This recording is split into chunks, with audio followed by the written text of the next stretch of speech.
Maganda na kanyang itsura. Lululululu. Masarap na ito mamaya pag kinain mo. Mapadami ka talaga ng kanin nito. Pag ganito ang ulam mo, sa amoy pa lang masarap na, nakakagutom talaga. Ayan, mabago ng ating bawang at sibuyas. So, ito na yung ating laman. Ayan. Ilagay na natin. So, nahuhulaan nyo na ba kung ano yung luto dito? Mamaya, pag natapos, malaman natin kung ano yung luto na ito. Hiniwa ko siya ng medyo malapad, ganyan. Tapos ang gagawin natin dito ay i-marinate natin. So maglagay muna tayo ng yung ating pagpalasa. Ito yung oyster sauce. Ayan.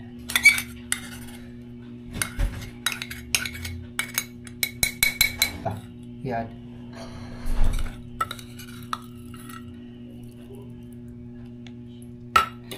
Tapos maglagay tayo ng calamansi juice para mas masarap.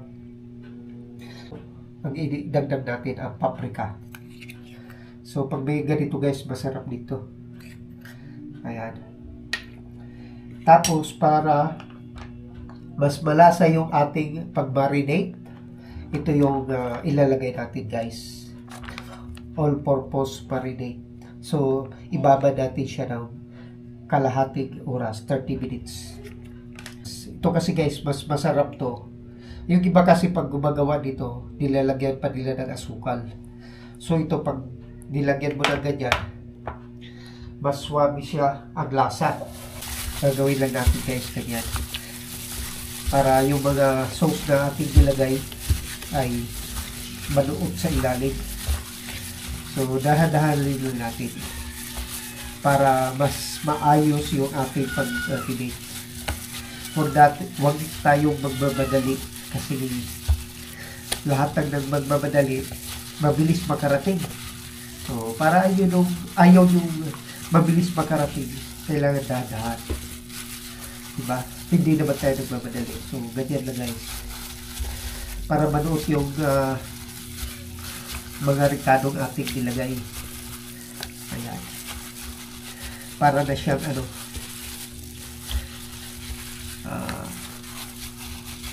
pang-ihaw. Pero hindi to iihawin natin. Meron tayong lutong gagawin masarap. At yak na pag natikman nyo to at nagawa nyo to sa bahay nyo, talagang malaman nyo kung ano yung lasa. So ganyan na siya guys. Itabi mo na natin siya ng mga 30 minutes. Cooking oil. So i-fry na natin. Yan. Yan.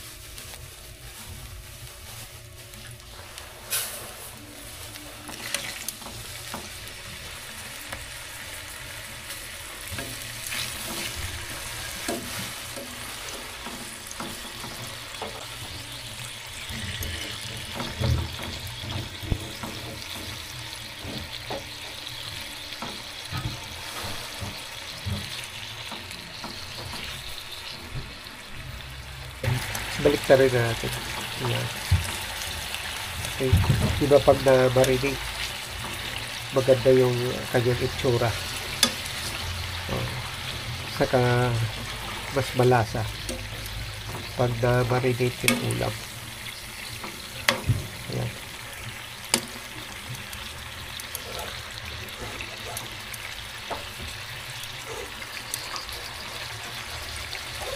Ito guys, itabi mo natin siya. Dito mo natin siya ilagay. Kasi nga, meron pa tayong second batch na ipa-fry. Ayan. Diba? Itsura pa lang. Nakakagutom na. Ito yung pangalawa.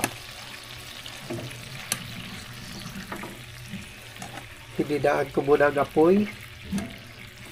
Baka masunog ka agad.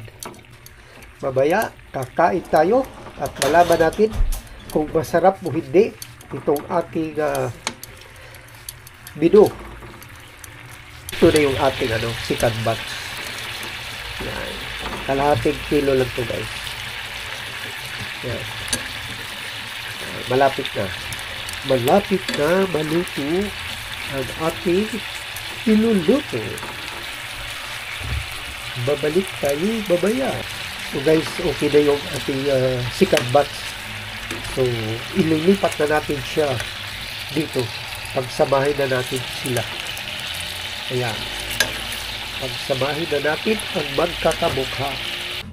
Maglagay tayo ng cooking oil.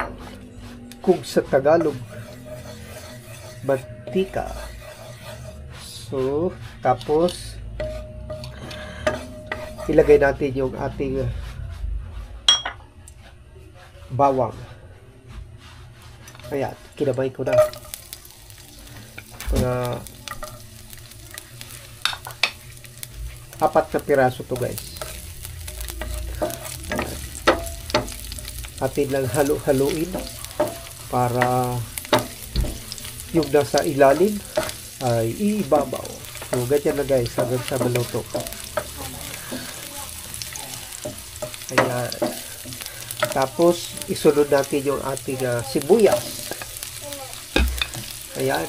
Nagtaka kayo siguro kung bakit ganito yung ating sibuyas na pagkahiwa na bilog-bilog. So, malalaman nyo mamaya habang kayo'y manunood kung bakit ganito yung hiwa ng ating sibuyas.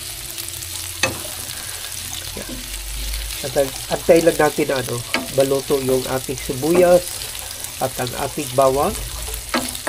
Ayan. Laman. Ayan. Ilagay na natin.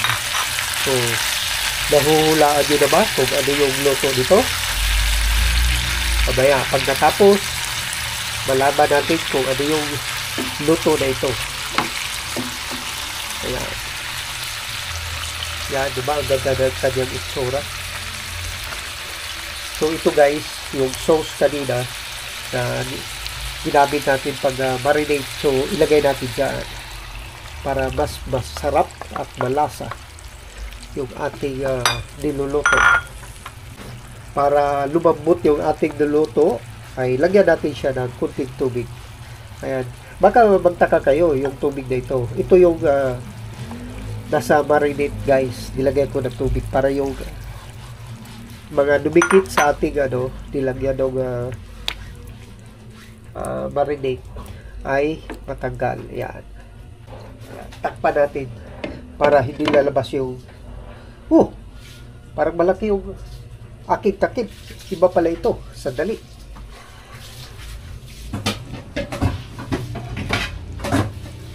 Nagkamali ako ng dapot ng takip. Ito pala yun.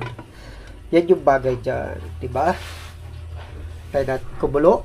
So, ating silipin kung ano na ang sitwasyon. Kaganda naman ang itsura. So, balik na rin natin. Para yung ating niluluto ay umilalim ang nasa itaas. Balik na rin natin para yung sa babaw guys ay mabilis maluto. Diba? Para ka lang naglalaro ng ganitong luto. Tapos habang hindi pa siya luto ay titikman natin siyempre para malaman natin kung ano yung lasa at kung ano yung dapat idagdag natin. Ayan. Wow! Aha! Malasa na siya guys. Yung sabaw niya, yun ang gusto-gusto ko kasi masarap to pag may sabaw konti. Ilagay mo sa sa kanin. So pag nilagay mo yan sa kanin, ang lasa niyan. Kaya ngayon pa lang Gutom na ako. Whoops! Okay. Malapit na ito maluto, guys. Pahupain lang natin kunti yung sabaw niya. Kasi parang medyo marami-rami pa ang sabaw. Ayan. Balik na rin natin uli.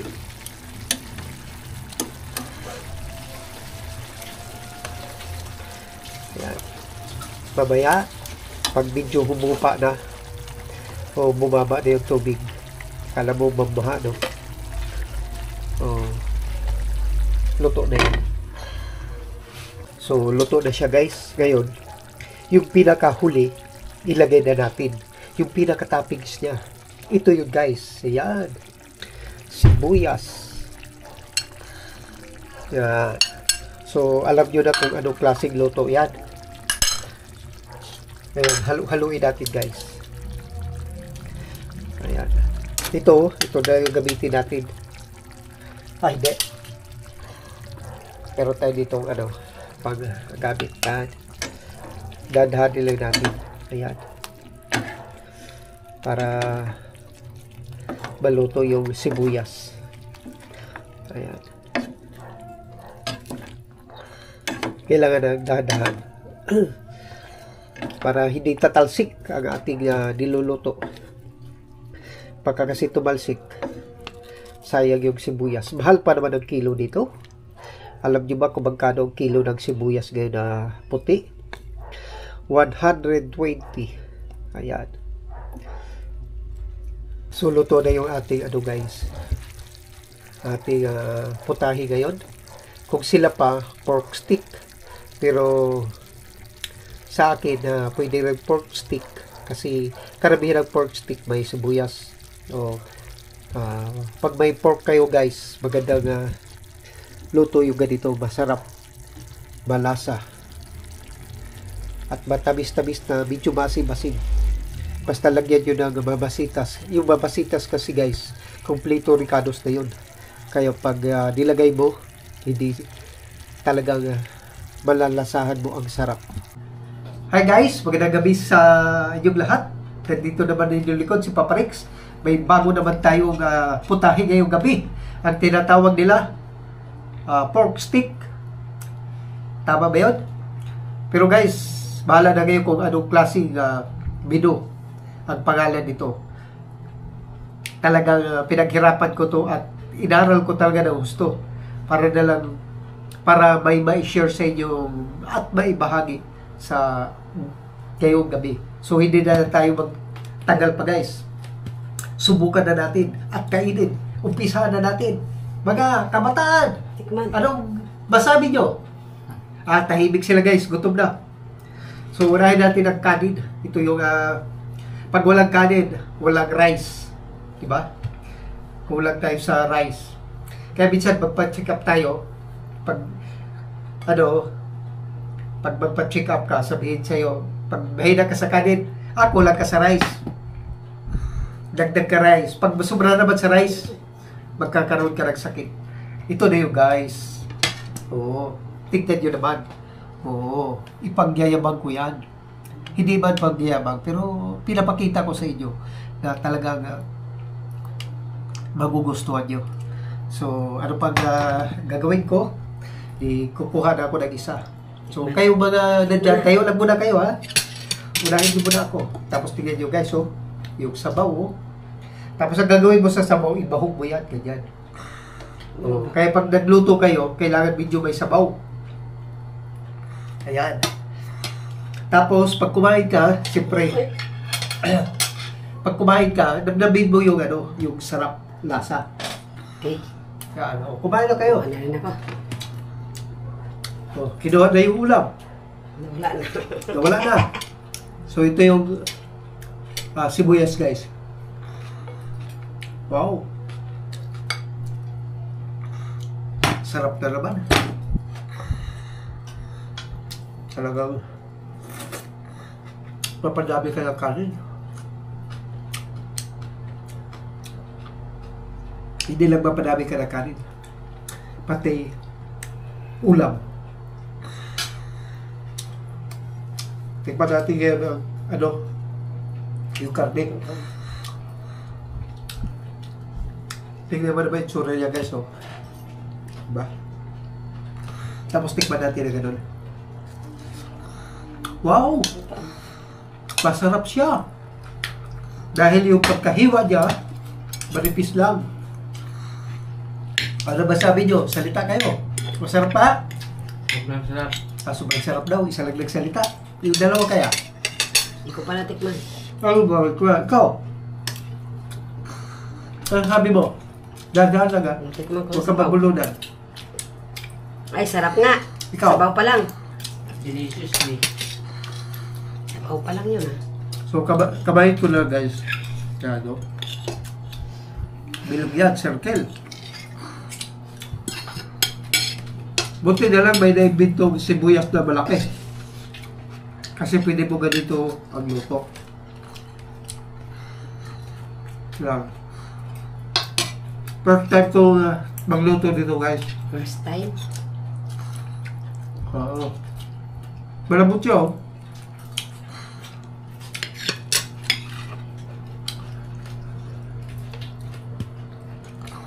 Tapos yung sauce niya, pati sa loob guys, malasa. Kasi nga yung ginamit ko yung ano, yung marinated na babasitas. Kasi yung babasitas na yun guys, ginagamit yun sa mga barbecue, di ba? Pag nag-barbecue pa, pag nilagay mo yun, masarap talaga, malasa. Kaya pag ginamit mo dito sa ganitong luto, masarap. Hindi ko na inubos yung kalahati. Kasi alam ko yung timpla ko at lasa sapat na.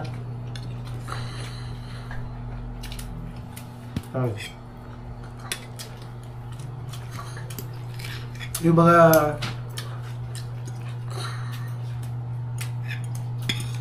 gano'n ng aking vlog, yung mga nakaraang luto ko.